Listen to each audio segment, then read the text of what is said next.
These are the 9 circles of hell as illustrated by Italian poet and writer Dante Alighieri in his narrative poem, The Divine Comedy. The first part of the book, Inferno, captures Dante's journey through hell. To get the complete picture, there are 2 things you need to remember. First, it's best to imagine hell as a funnel with 9 rings of different diameters seated on the inside of it. In Dante's concept of hell, each circle is a dark masterpiece in retribution, symbolizing the consequences of sin in life. Secondly, the type of punishment within each circle is determined by the principle of contrapasso. This principle holds that the punishment should be by a process either resembling or contrasting the sin itself. With that in mind, let's get right into it. First circle, limbo. Imagine a landscape shrouded in soft gray light. This is limbo, the first circle of hell. It's reserved for virtuous souls who lived before the coming of Christ or died unbaptized. These souls are not punished with pain, but with a gentle sorrow, as they exist without hope of heaven. Here lie some of the greatest thinkers in history: Homer, Socrates, and Aristotle. Their damnation involves walking eternally in a tranquil field, discussing wisdom lost to them forever. Limbo isn't cruel, but it's a reminder that even the noblest deeds fall short without divine salvation. Limbo feels like a vast, timeless library, quiet, beautiful, and achingly empty. Here, souls wander in dignified sadness, a reminder that they missed eternal paradise by just a fraction. Second circle, lust. In the second circle, we plunge into a realm of chaotic winds. Here, those who surrendered themselves to bodily lust are continuously swept away in an eternal storm, never finding rest, never touching solid ground. Like dirt in a whirlwind, imagine bodies being pulled and tossed by an unending hurricane, unable to reach one another, just as they let their passions sweep them away in life. Among them are famous lovers like Cleopatra, Helen of Troy, and Paris, whose love kindled the Trojan War. The winds themselves are the embodiment of uncontrolled passion, wild, forceful, and utterly consuming.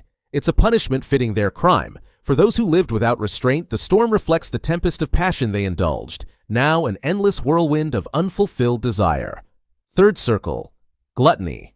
Now we sink into something darker, the land of eternal filth. The third circle is a slushy, muddy mire where the gluttonous lie battered by cold rain and sleet. Here, Dante learns that those who feasted on life's excess now writhe in a swamp of their own making, representing the waste and decay they indulged in life. Above them looms Cerberus, the 3-headed dog, constantly gnashing and clawing at the souls trapped in the slurry. Picture the ground thick with foul mud, the air heavy with the smell of rot and decay, as each soul, bloated and unrecognizable, wallows in the muck. Here they lie face down, trapped in the waste they consumed so thoughtlessly in life, symbolizing the emptiness and degradation of unchecked indulgence. Fourth circle, greed. In the fourth circle, the greedy suffer a unique torment, forever rolling enormous stones at one another in a dark, endless struggle.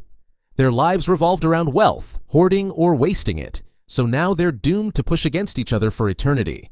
The stones they roll are the literal weight of their obsession, heavy and unyielding. Dante sees figures of clergy here, including popes and cardinals, condemned for accumulating riches while neglecting their spiritual duties. Plutus, the god of wealth, guards this circle, watching the souls push and pull in their eternal tug-of-war. Their conflict has no resolution, just endless struggle, reflecting the futility of material obsession. They cursed each other in life, and they do so here, perpetually burdened by the wealth they once craved.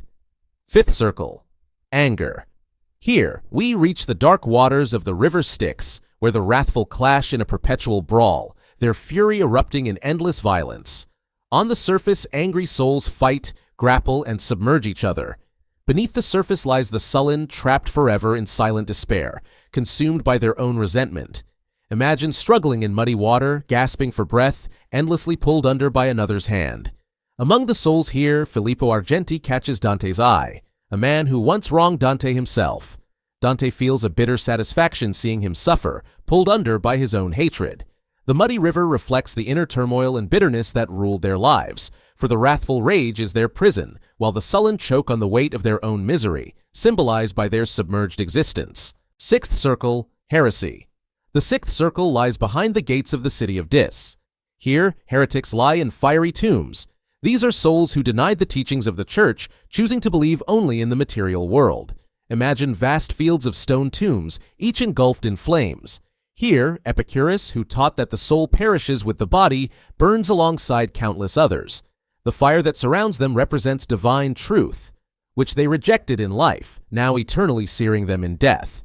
These tombs are isolated, symbolizing their separation from the beliefs of their time. It's a punishment fitting their philosophy. They wanted nothing beyond this life, and now they are bound to it, forever imprisoned in burning stone. Seventh circle, violence. This circle is divided into 3 rings, each reserved for different types of violence. Violence against others, against oneself, and against God or nature. First ring, violence against others. Here, souls who committed acts of violence are submerged in a boiling river of blood, patrolled by centaurs armed with arrows to keep them from escaping. Alexander the Great and Attila the Hun are punished here for their bloodthirsty conquests. The boiling blood represents the harm they inflicted, forever scalding their own flesh in return. Second ring, violence against self, suicides. Souls who took their own lives are transformed into twisted, thorny trees, stripped of their humanity. Harpies, mythological creatures with bird bodies and human faces, scratch and feed on their branches, causing pain and bleeding sap. Pier della Vigna, a trusted advisor who took his life after being accused of treachery, explains his punishment to Dante. The trees symbolize their rejection of the body, their roots representing the despair that took hold of them. Here, they cannot speak unless broken or wounded, a grim reminder of the silence they chose in life. Third ring, violence against God, art, and nature. Blasphemers, sodomites, and usurers walk on burning sand with fire raining down upon them. The heat reflects their defiance of the natural order. Capaneus, who cursed Zeus even as he died, lies here. Interestingly, he continues to curse at Zeus while trying to seem as comfortable as possible so that Zeus might not revel himself in glad vengeance. Each soul is subjected to the wrath of fire and ash, their punishment fitting their rejection of divine or natural laws. Eighth circle, fraud. Malbolge, the eighth circle, is a dark, twisted valley with 10 ditches, each punishing a different kind of fraud. It's a place of irony where every punishment fits the nature of deceit. The first ditch holds the seducers. Their damnation is eternal marching while demons lash them with whips. The demons' whips represent the emotional harm their deceit caused others. The second ditch contains flatterers wallowing in a pit of excrement, symbolizing the filth of their insincere praise and false words. The third ditch holds the simoniacs, people who sold church positions for money like Pope Nicholas III. They are buried upside down in holes, with their feet sticking out and burning with flames. In the fourth ditch, sorcerers, astrologers, and false prophets who tried to see the future have their heads twisted backward. Their tears stream down their backs as they stumble forward, eternally blind to what lies ahead.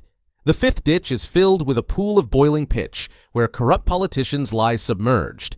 Whenever they try to escape, demons push them back down with pitchforks, keeping them hidden just as they hid their corruption. In the sixth ditch, hypocrites wear heavy cloaks gilded in gold on the outside, but lined with heavy lead on the inside, to symbolize the weight of their false goodness which they must carry. Chief hypocrite Caiaphas, who advised the Pharisees to crucify Jesus, lies here nailed to the ground. The seventh ditch is home to thieves tormented by venomous serpents. Their bites turn them to ash only to be painfully resurrected and bitten again. In the eighth ditch, those who led others astray with deceptive advice are encased in flames. The ninth ditch is a brutal place where those who cause division and conflict are mutilated by demons who repeatedly slash at their bodies. The final ditch holds falsifiers including counterfeiters, impersonators, and false witnesses, who are plagued by diseases and deformities. Ninth circle, treachery. Finally, we reach the ninth and final circle, the frozen lake of Cocytus, where traitors are encased in ice. This is the coldest part of hell, for betrayal is the deepest form of sin, chilling even the heart of Satan himself. This circle is divided into 4 regions depending on who the soul betrayed. The first region, Cana, named after Cain, is for those who betrayed family. Here, sinners like Mordred, who betrayed King Arthur, lie frozen with only their heads above the ice. The second region, Antenora, is reserved for those who betrayed their country. The sinners here are also encased in ice up to their heads with their faces exposed to biting winds. The third region is called Ptolemea and is reserved for those who betrayed their guests. Here, Dante encounters his friend Fra Alberigo, who invited a friend to a banquet and killed him. Alberigo explains for such kind of betrayal, the punishment is so severe that the soul is sent here even before the body dies. On to the innermost part of hell where Satan himself dwells, Judeca. This circle is reserved for those who betrayed their benefactors or masters. Satan is portrayed as having 3 heads, with the side heads eternally chewing on Brutus and Cassius, and the middle one, Judas Iscariot, for betraying their masters. Satan's wings beat a cold wind that keeps Cocytus frozen, trapping all in the icy grip of their treachery.